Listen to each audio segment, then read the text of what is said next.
Is it true that there are specific foods that help prevent clogging of blood vessels and avoid heart attacks? Before answering this question, we need to understand what causes cholesterol plaques to form in our vessels, and then consider what can be done to reduce or prevent their formation. The formation of plaques is a combination of factors, and in this video we will address each of them. My name is Vlad, and you're on my channel with nutrition. Let's get started. Let's start with cholesterol. It doesn't float on its own in the bloodstream, but is present in special transport vehicles called lipoproteins. You have probably heard this term if you have ever had a blood test for biochemistry, specifically a lipid profile.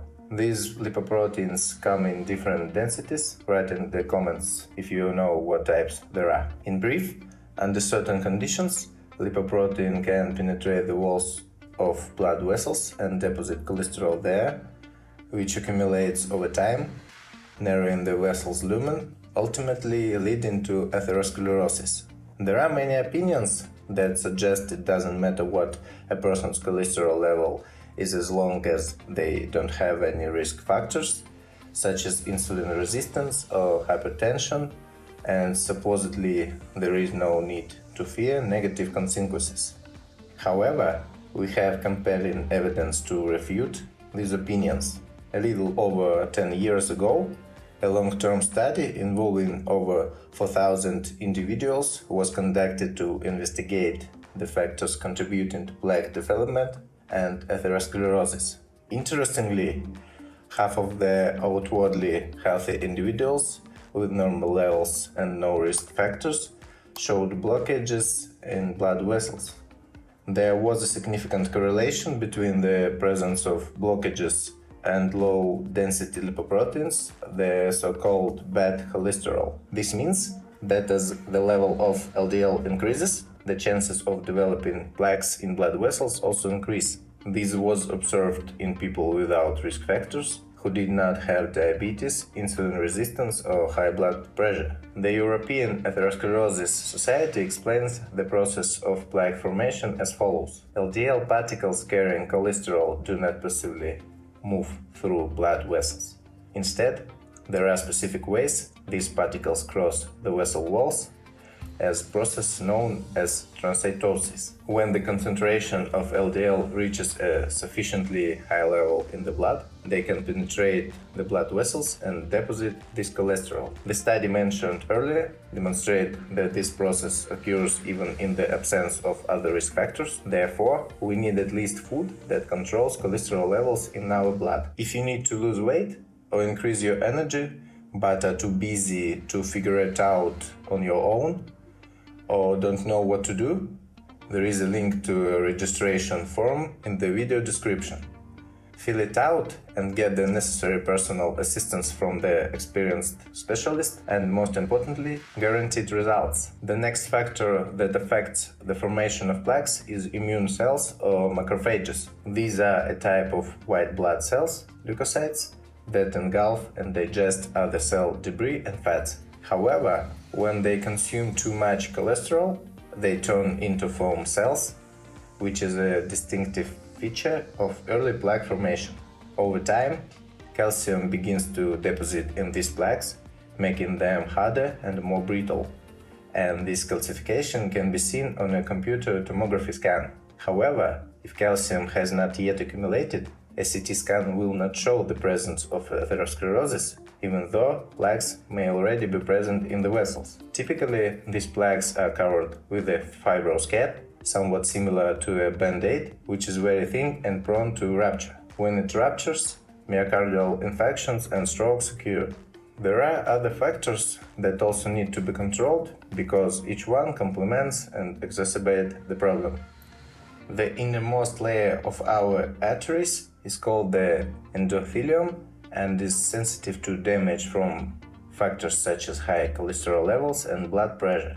High pressure exerts additional force on the walls of our vessels, causing damage and making them more susceptible to atherosclerosis. Another element that damages the endothelial lining is a high level of sugar. Therefore, we need food that ideally does not contain sugar and consists of whole foods. We also need this food to lower blood pressure. Therefore, one of the best ways to do this is to consume foods high in potassium and fiber. The next factor we need to address is inflammation.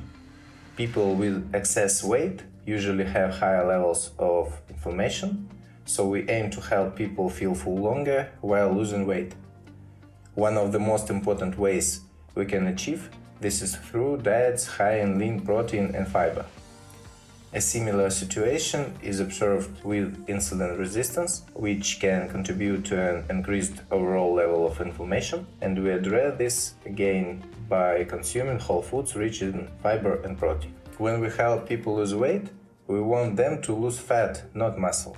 Increased protein consumption helps ensure that the muscles are provided with necessary nutrients for their maintenance or even growth, especially when weight training is included in their routine.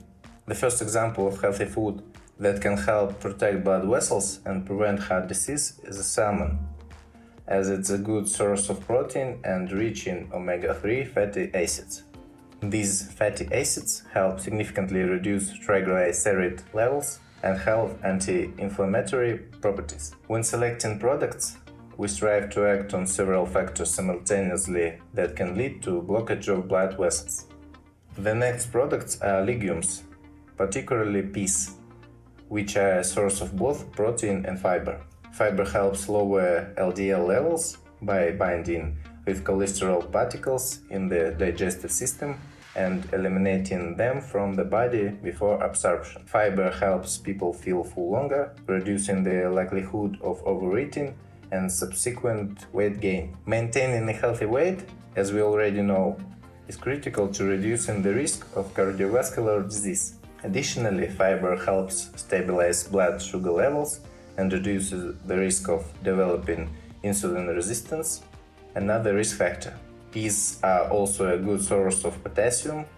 Consuming foods rich in potassium lowers blood pressure, helps kidneys excrete excess sodium and water, and relaxes blood vessel walls, promoting dilation and lowering blood pressure. Potassium and magnesium often work together in various physiological processes in the body, and their deficiency can disrupt the potassium balance, which in turn affects heart health.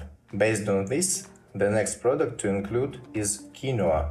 This cereal has a high protein and fiber content and is also a rich source of magnesium. Additionally, broccoli can be added, another source of fiber, which also contains magnesium and the very beneficial vitamin K for the blood. Another product to include in the list is avocado. This fruit, yes, if someone is unaware, it is a fruit, is an excellent source of unsaturated fats, and by replacing saturated fats with unsaturated fats, we can lower blood cholesterol levels and inflammation. There are many other sources of beneficial fatty acids, vitamins and minerals that can be included, such as various oils and nuts. This is at your discretion. The main thing is that they should be whole unprocessed products with the necessary macro and micronutrients and without added salt and sugar. When it comes to preventing blockage or cleansing of blood vessels, nutrition and physical exercise always come first. Let's not delve into various cholesterol-lowering medications. There are people who may still need them, but as always, only after consulting with a doctor. And that's a wrap. If you like the video, give it a thumbs up. Subscribe to the channel to not miss future informative videos. Bye.